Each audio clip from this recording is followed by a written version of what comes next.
And I'm very proud to say that when he graduated high school, he went into the Air Force and he was military police, master sergeant. In 20 years, he retired. And his sister, Paula, went to Bible college and got her teaching degree, and she teaches at a Christian school. So, you know, God's blessed me. He's blessed me in the city. He's blessed me in the country. He blesses me everywhere that I go. And so, you know, along the way, you know, then we moved to Wisconsin, and I had a group home for runaway delinquent abused kids. So I had 8 kids, plus my 3. My daughter, Angela, she graduated with her bachelor's degree. So I had Angela, Eric, and Paula, and these 8 kids. I got the worst kids in the county. And but I was afraid of dogs. So I'm sure my friends, they'll appreciate this. One day I called the police, because it was the little town, and I told them that there was an Alaskan Muskie loose, but I was supposed to say Alaskan Husky. So the police knew me, and he came over with a fishing pole. So at the group home, like I said, I had some of the worst kids in the county, but I love them, and they love me. And actually, I had one gal that came through, and her nickname was Sherman Tank, and she was a big gal, and she told me one day, "I'm going to throw you through the front window." And another gal that I had, the police brought her in, and they had her handcuffed. And I said to the police, "Take those handcuffs off of her." They said, "Oh, no, she's been fighting." I said, "Take the handcuffs off of her." They took the handcuffs off her, and she hugged me. Well, this gal, Sherman Tank, who was going to throw me through the front window, this other gal, Amy, she said, "If you touch her," she says, I will punch you out." She ran away that day, but it took her about a half hour to go a half mile. So anyhow, and so I was very blessed to be there at the mission. We used to take the kids to Sunday school, church, and Wednesday night prayer, and then also to youth group. Some of the social workers would complain about it, and they'd say, "I don't care, whatever Patty and Ernie are doing with their God and Jesus, it's changing these kids' lives." So, and this was supported by the state and the county, so we were very blessed. But I'm glad that they didn't have cell phones then, because I think I wouldn't have been able to have any.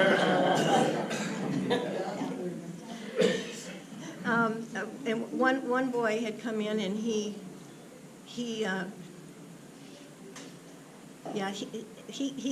in, and we would have to search the kids, you know, and my husband had, you know, searched him, and he had something shiny in his band. Well, that day he made a marijuana bong. So anyhow, we had to deal with that. And every class the kids cut, they had to do a chore for every class. So if they cut 6 classes, they had to do 6 chores. And but there was respect, because the kids would say, if our parents were like you, we wouldn't be here right now. Yeah. I had one boy that came in, and we had his father come, and they sat at our long dining room table, and he said him and his father didn't talk. We found out the father likes to fish, and so does the boy. So we got them to go fishing, and that was the breakthrough. And backing up a little bit, when I was at the mission, I was pretty green. Mind you, I was only about 24. I had a lady that came in, and the rule was you could not drink once you came in. So this gal, I sent her down to our vocational counselor. She had been a hairdresser, so I sent her down to the vocational counselor, and he calls him up. He's a really sweet gentleman. His name was Howard Messenger, very, very sweet. And he said, "Patty, I have something, I just don't want to say it, but I think the lady you sent down here, she's been drinking." So I had to start checking out and searching stuff. They were in our 50-gallon detergent drum, a bottle of booze, in the toilet tank, under the mattress, everything. So I had to tell Betty, I got to put you out. You come back sober. So she came back sober. She was joined at the hip with me. And she wound up, when I resigned, she wound up taking over my position for 17 years until she retired when she was close to 70 years old. So, but God. So, where it says, for I am not ashamed of the gospel of God, the gospel of Jesus. For it is the power unto salvation to anyone who will believe. So I say, I say this all the time now. I've had 20 heart hospitalizations. I have broke my back and my hip last year, but I still have a mouth. And the doctor told me, I said, when can I go dancing again? He said, in 3 months. I went dancing in 3 weeks. So along life's journeys, my husband Ernie died. I married again, and Tom, I led him to the Lord, but he was a tough cookie to crack, I'm going to tell you, because he was very jealous because his brother, his only sibling, didn't pay the mother rent. Their mother rented a house to him. She deeded it to him, so it made Tom very jealous. And so after I met Tom, I says, Tom, you need to buy a Bible for your brother. Why would I do that? Buy a Bible and spend money on a Bible. He says, he got everything. I said, just trust God. Well, 5 years later, when Tom was dying of throat cancer, Ernie died of a heart attack, Tom died of throat cancer, but they came to visit us from Ohio, him and his wife, and while they were in town, I said, you can stay at the house, we've got hospice, you can stay at the house. He said, they said, no, we don't want to put the pressure on you. So I said to Tom one day, he was very, very weak, and he was in the by the vanity in the bathroom. I said, Tom, the Lord spoke to me, we're to kind of, you're to bless your brother. He says, what are you talking about? I said, you give him a love gift. He said, what do you mean? He said, I'm dying. Give my brother a love. I said, yeah. He said, all right, I'll give him $100. I said, no, it's not 100. He said, okay, I'll bump it up to 200, but Patty, I'm dying. So I said, Tom, you need to give your brother his roses now before you die. So anyhow, they're at the hotel, Tom, Bob and Lorraine. And Tom wanted me to help him get in a great room, and he laid on the sofa, and I put the checkbook next to him. And I said, I had said to him, he said, well, Patty, what did the Lord tell you? He was really very fearful.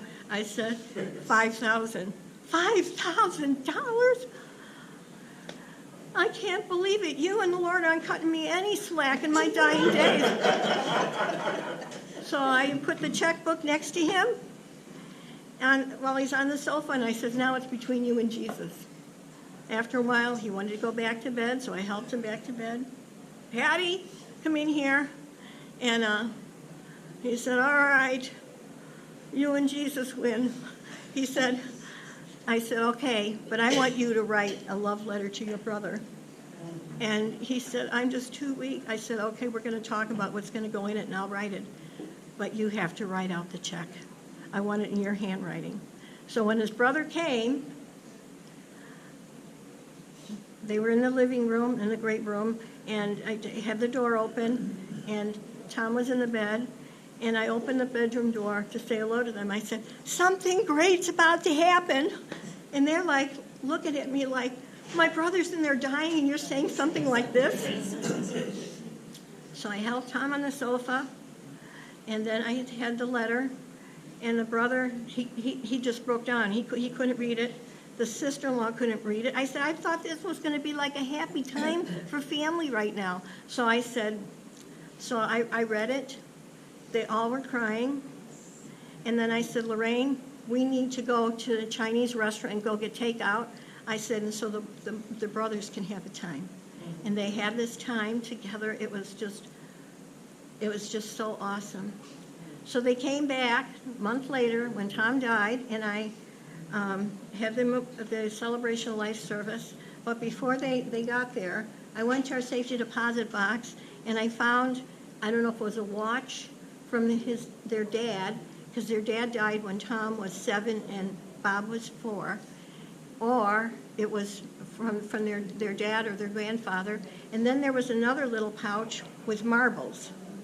So I thought, well, Tom had told me these are the marbles when he and Bob played as a child, as children. So anyhow, I said to Lorraine, I said, you and Bob want to talk at the Celebration of Life service? They said, oh, no. She called me back. She said the Lord gave her a poem. And so in the poem, she talked about 2 brothers, little boys, playing in the park with marbles. And then as they got older, they separated, but at the end of their life, they came back together. So I had so after she read the poem, I had Bob reach in the little velvet pouch, get out the watch, and then I said, here's something else, the marbles. And 200 some people cried when that happened at the Celebration of Life service. It was just so wonderful of that restoration. And God's called us. He says he's called us. He says he's given us the ministry of reconciliation. And as Jesus has reconciled us to the Father, we're to point people to be reconciled to the Father through Jesus as well, but we're also called to be the reconciliers of hearts one to another.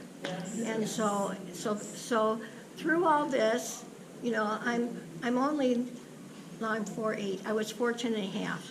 So recently I had a doctor's test, and they measured me and they said, you're 4'7" and a half. And I thought, how could I get that small? Well, I'm 4'8". They were wrong, but I was 14 and a half. And I am small. I was the smallest one of the family, but I think I'm a chatty Patty. Because otherwise, if I didn't speak up, I would never get heard, right?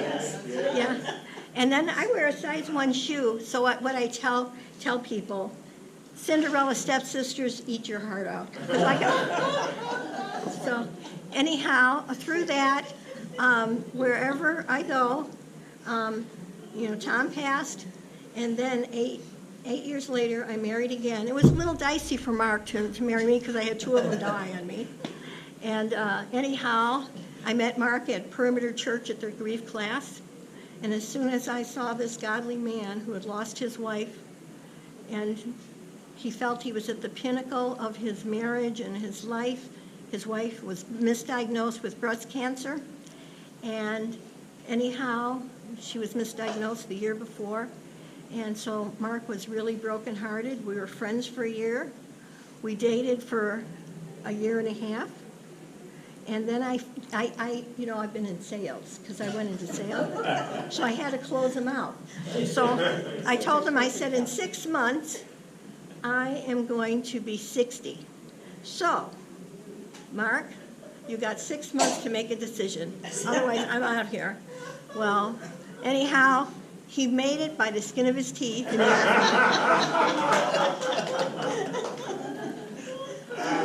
But while we were friends and courting, I had introduced my friend, she went to Wheaton College, to my English friend's son. And her name was Grace. And Grace bought my wedding dress in '93 when I had no money. So, through that, Grace had been praying for her unmarried son over the pond in England to meet a nice Christian woman and get married. He was 46. I had a dinner party at my house. I put Mark at the head of the table there, and Chris over there, and Dory next to him. They fell in love in 10 days when they get married. So they planned the wedding in 3 months. Dory calls me up one day, and she says, could you pick up my friend at Sandy Springs subway station, MARTA station? She said, she's flying in from Pennsylvania, and keep her at your house and bring her to the wedding tomorrow. I said, fine. Called her back, and I said, you know, I live in Swanee. I think I should, if it's okay, pick her up in the Doraville station, straight south. So I picked her up, and today with me is a man that I met on the street. Now, it's not like typically meeting a person on the street. George Hazim, who's here with us today, George was driving his motorcycle, and he got hit by a taxi cab minivan, George, and he was thrown 15 feet in front of me. So I tell this gal, Jill, I just met her, and this is on Winter's Chapel, I just met her. I said, I'm going to lock you up in the car. I got to go out and pray for this guy. So I started praying that same resurrection power that raised Jesus from the dead would be applied to his body, that every cell, every nerve, every muscle, every organ will be made whole. Yes. George started moving. And you see that he's got black hair. He had the long black hair, and he's of Lebanese descent, so he looked like he could be a Jesus in a passion play. And I'm thinking, am I meeting Jesus here or what? And then I started praying the resurrection power. He started moving. I said, you can move, but don't move. Well, anyhow, after a bit, he got up. He was very disoriented, and I told him I prayed for him. Then the ambulance came. I prayed for him again. The ambulance came, and I ran across the street, got a Bible out of my trunk, and I'm thinking, now they're going to take this George to a hospital. I don't know what hospital. Well, thankfully, since I'm short, I got under the policeman opened up the cab of the ambulance. I got under his arm, and I said to the paramedic, could you please give this to this patient, George? Lady, the nicest thing I've ever, 13 years I've been a paramedic, that someone has ever done at an accident scene. They took George to the hospital. I had put my name and number. He called us while we were at the wedding for Dory and Chris and said, I'm the guy, George. I'm okay. I only have a sore wrist. And I'd like to meet with you both. So the next day we met with them, and he was living at his friend's house, and his George's girlfriend was there. His friend was a great pianist. We had him playing Amazing Grace. The power of God came down, and all three of them got saved. Amen. So George is a hey, Daddy. Can we have George, let everybody see George? Oh, yeah, in the George. camera? You'll have Yeah. to step back from the camera. Oh, yeah. He's alive. Are you going to? Yes. Yes. Here's George. His name's George Hazim. He's a walking miracle. Yes. And so I love George. Let me give you a hug, George. I'm very